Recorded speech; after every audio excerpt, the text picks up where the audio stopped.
seconds, then it will open out. The color will automatically changes in 7 colors. See? It shows the pink color, then it turns into white, then green. You can also change it in manually the colors. There are 2 buttons, one on the left side and the other is in the right side. You just press it. See how it looks like.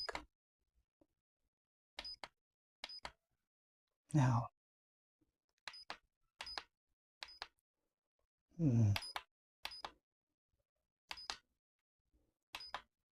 it will be more beautiful if you add some water in this product. Just open the cover. See. Pour some water just above this product under the cover. Just pour some water. It will drop down like ready. Of course.